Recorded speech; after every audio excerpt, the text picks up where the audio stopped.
What's up everybody, welcome back. So the Catch Cup is finally here in Go Battle League, and honestly it's not the most anticipated cup. There have been a lot of complaints about it, and understandably so. It's not my personal favorite either. But for this video I've got a very interesting team comp, basically consisting of the two brand new Community Day Pokemon, that is Flamethrower ELECTIVIRE along with Thunderbolt MAGMORTAR, which we obtained from the last two Community Days over the past couple of weekends.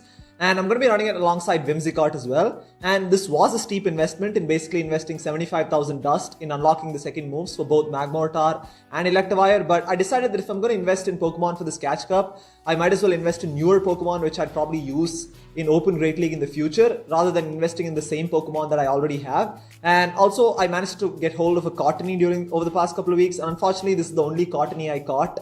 And it doesn't have great PvP IVs, but I decided to evolve it into a Whimsicott, and then I'm probably going to be using it in Open Great League in the future as well. And honestly, this is a very solid team comp, guys. Even though it has very below average bulk, it has such fantastic balance and coverage against most of what you're going to run into. Galarian, Stunfisk and the Mud Boys can be a little bit of an issue, but it definitely can be beaten in certain situations, right? And other than that, it can almost handle everything else. And this was actually one of the most fun set of battles that I did. There were a lot of amazing sack swaps that I managed to pull off. And of course, like I said, this team just catches a lot of people off guard. So some exciting battles in here, and let's just get straight into it. Okay, moving on to the first battle here. I'm going to be leading with Electivire, with Magmortar and Whimsicott in the back. So we have Electivire into a Berserker. Okay, this is a pretty neutral matchup. I definitely have to watch out for foul play because it will do quite a bit of damage. And of course, Electivire is just so glassy that you're basically going to have to shield most charge moves anyway. So I'm going to build up to 2 wild charges and then go back to back here.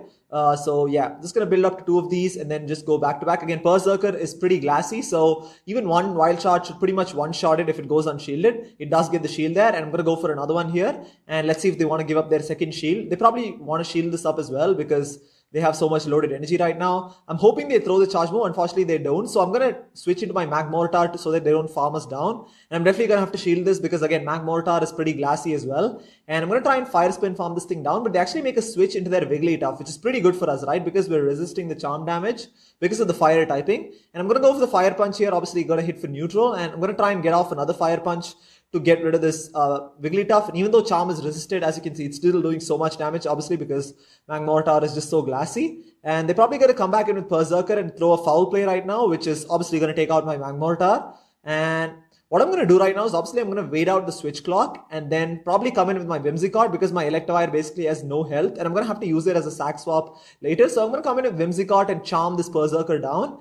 And let's see what they have in the back. They have a Magmar in the back. So this is not great, right? It's not a great situation to be in. So I'm going to try and catch the charge move onto my Electivire, which we managed to do just in time here. So obviously this is going to be a Fire Punch, which is going to take out my Electivire. But we should be able to get to a Grass Knot just in time here. And this is definitely going to take out the Magmar. So even though Grass Knot is resisted by Magmar, it's still so glassy that it's going to take it out. So it was a shiny Magmar, which is pretty interesting to see. But yeah, I basically had to sack my Electivire just in time there, so otherwise, it would have been bad for us. So moving into the second battle here, as you can see, it's not a great team. The below average bulk of this team definitely hurts, but if you can play it correctly, it can be a lot of fun to use. So we have Electivire into a Berserker once again. So again, same game plan here, going to build up to 2 wild charges and then throw back to back. Obviously going to shield the first one. I don't care if it's a foul play or a close combat, have to shield it because again, it's going to come close to taking out Electivire. So again, going to build up to 2 wild charges. Let's see what they want to do this time. And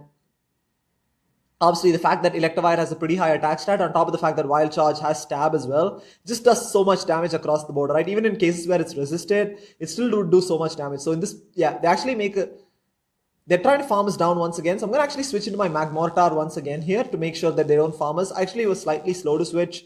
Should have switched a little earlier, to be honest, but they have so much loaded energy right now. As you can see, they have another foul play ready to go. So this is, again, going to do about 60% of Magmortar's health, which is not great. And now they make a switch into their Magmortar. So this is where I'm going to go for the Thunderbolt right now. This is where Thunderbolt really helps in a lot of these in mirror matches and also against other fire types as well. Just does so much damage. Look at that. Does about 80% of Magmortar's health, which is really significant. So again, I'm going to wait out the switch clock and come in with Whimsicott because Electivire basically has no health and I'm going to have to use it as a sack swap. So, and they have an Electivire in the back, right? So not a great situation because they have Flamethrower. So I'm going to try and switch into my Electivire to catch the Flamethrower, which we managed to do just in time here. And this Flamethrower is obviously going to finish off my Electivire. And then I'm going to try and charm this Electivire down so that I can get off a Grass Knot onto the Berserker, right? But they actually decided to leave because Berserker basically had no health whatsoever and we would have had that anyway. So once again, I mean, 2 games in a row, we managed to time the sack perfectly.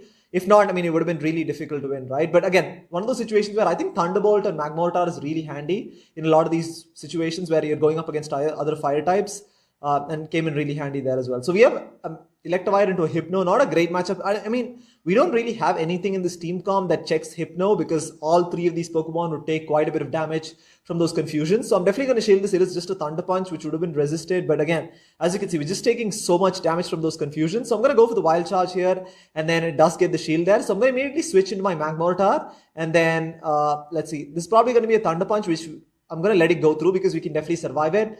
And let's see what they decide to do here. They make a switch into their Crobat. So I'm going to go for the Fire Punch immediately. And I'm hoping this gets the shield because we have a Wild Charge stored up on our Electivire, right? It does get the shield, which is fantastic for us. So I'm going to wait out the switch clock and then come in with my Electivire and throw the Wild Charge here. Obviously, Wild Charge is super effective against Crobat because of the flying typing. And yeah, I'm just going to go for it right away before they can get off a charge move. And this is easily going to one-shot the Crobat.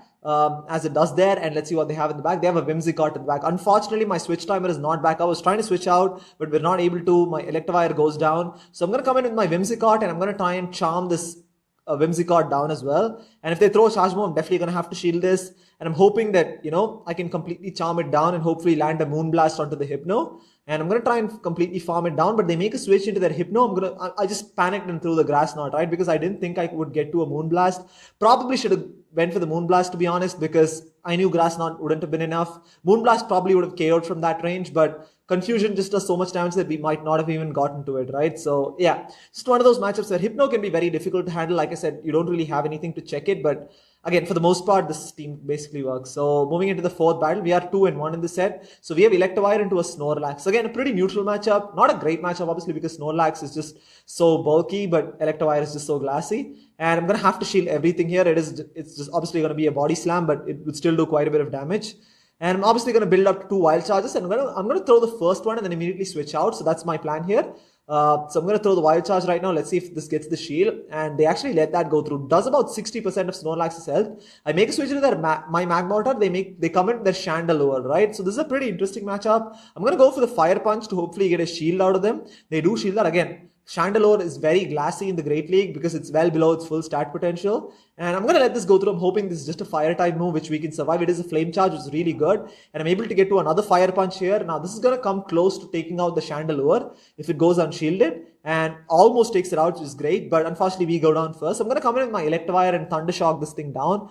But they get off a charge move, so I'm definitely going to have to shield this. And I'm going to try and farm this thing down so that we have so much loaded energy for whatever comes out next. And I'm going to wait for whatever is next, but they actually come in with Snorlax and immediately go for the body slam, right? So I didn't know how much energy Snorlax had, which is why I didn't throw the charge move right away. Honestly, I should have been clicking the right Wild Charge right away, but this is not a great situation being. So I'm coming in with Whimsicott and farming it down, but luckily they have a Mighty Anna in the back, right? It's taking so much damage from Charms, but Mighty Anna has access to Poison Fang, right? Because and obviously Whimsicott is double weak to poison because of the grass and fairy typing, but we barely survive it and we're able to charm it down there. So very, very close. Honestly, probably would have lost that. But then again, luckily they had a dark type Pokemon in the back and we didn't need any charge moves to take it out there. So pretty exciting battle. We are 3-1 in this set. So moving on to the final battle here. Let's see if we can finish on a positive note. We have Electivire into a Skarmory. This is as good as it gets, right? You cannot ask for anything better. They make a switch to their Electivire. I'm going to go into my Whimsicott here. Obviously, I want to avoid the matchup against Skarmory. And they're going to throw a charge. I'm going to risk it and hope that this is just a wild charge and this is a huge call, right? I don't want to invest a shield right now because I don't want this Skarmory to come back in and farm for a lot of energy. So we're able to charm down the Electivire. They come in with their Clefable, interestingly. So I'm going to go for the Grass Knot here. And this is probably going to get the shield from the Clefable because it would do quite a bit of damage if it goes unshielded. And it does get the shield there. This is perfect, right? I can just come in with my Magmortar here because we're resisting the charm damage because of the fire typing. I'm going to try and get off this fire punch as quickly as possible. And there's not a lot Skarmory can do, right? Because both Magmortar and Electivire completely destroy it. And yeah, they actually shield that, which is understandable. So I'm going to try and completely fire spin farm this thing down. I'm going to shield this up as well because even though it probably is just a medium ash, it's actually a Moonblast, which would have been resisted, but I didn't want to I want to preserve the health of my Magmortar as well. But unfortunately, we get the attack debuff, so I'm going to immediately switch into my Electivire and then go for the Wild Charge as soon as possible. And this is again easily going to one-shot the Skarmory to take the win there. So I mean, that was probably one of the most comfortable victories there. Skarmory really doesn't have too much play against this team comp, especially on the lead, because we have two solid Skarmory counters, right? I mean, Electivire completely walls it because everything Skarmory has is resisted, and everything Electivire has is doing super effective damage to Skarmory. So, as you can see, a pretty exciting set of battles. I managed to go 4-1. It's not the only set I did. I did like 3 sets of battles with this team and managed to go 4-1 every single time. And yeah, I mean, obviously the catch cup, you don't see hardcore meta, you don't see as many Azumarill and Altaria, Registeels, etc. But even then, it was pretty some competitive. There were some pretty competitive battles in there, right? So this is probably going to be the team that I'm going to be using for the next week until catch cup ends. But yeah, it was a lot of fun as well. So anyways, thank you so much for watching, and I'll see you next time.